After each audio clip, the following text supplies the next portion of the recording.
লোকমান হাকিমের 12টি উপদেশ। আজকের ভিডিওতে আমরা জানব মহান দার্শনিক ও জ্ঞানী ব্যক্তি লোকমান হাকিমের 12টি মূল্যবান উপদেশ। এই উপদেশগুলো আমাদের জীবনে গুরুত্বপূর্ণ শিক্ষা ও দিক নির্দেশনা দিতে পারে। পুরো ভিডিওটি দেখুন এবং লোকমান হাকিমের জ্ঞানের ভাণ্ডার থেকে শিখুন কিভাবে জীবনকে আরও সুন্দর ও অর্থবহ করা যায়। পবিত্র কোরআনের 31তম সূরা সূরা লোকমান। মক্কা অবতীর্ণ এই সূরার আয়াত সংখ্যা 34। এই সূরায় মহান আল্লাহ তাআলা সন্তানের প্রতি হযরত লোকমান হাকিমের কিছু প্রজ্ঞাপূর্ণ উপদেশ তুলে ধরেছেন। এই কারণেই এই সূরার নাম লোকমান।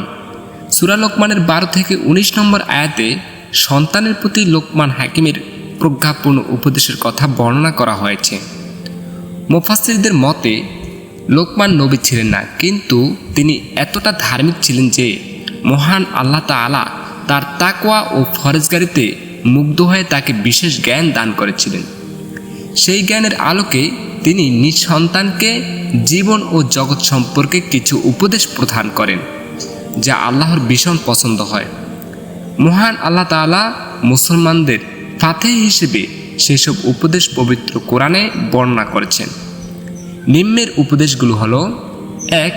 আল্লাহর সঙ্গে কাউকে শরীক কর না। 2. মা বাবার সঙ্গে সদাচরণ করো। 3. মা বাবা যদি আল্লাহর সঙ্গে কাউকে শরীক করতে বলে তাহলে তাদের কথা গ্রহণ করবে না। 4. মনে আল্লাহর স্মরণ জাগ্রত রাখো। 5. নামাজ কায়েম করো। 6. নেক কাজের আদেশ দাও। 7. মন্দ কাজ থেকে নিষেধ করো। 8. বিপদে ধৈর্য ধারণ করো। 9. অহংকার বশে মানুষকে অবজ্ঞা করো না। 10. পৃথিবীতে অহংকার ও গর্ব নিয়ে বিচরণ করো না। 11. মধ্যম পন্থা অবলম্বন করো। 12. কণ্ঠস্বর নিচু রাখো। একজন মানুষকে প্রকৃত মানুষ হিসেবে গড়ে তুলতে হযরত লোকমানের এইসব অমূল্য উপদেশ বড় ভূমিকা পালন করবে। বিশেষ করে মুসলমানদের পারিবারিক ও সামাজিক মূল্যবোধ তৈরিতে এগুলো কাজে দেবে। মা বাবারা শৈশব থেকে সন্তানদের এইসবে অভ্যাস করাতে পারেন।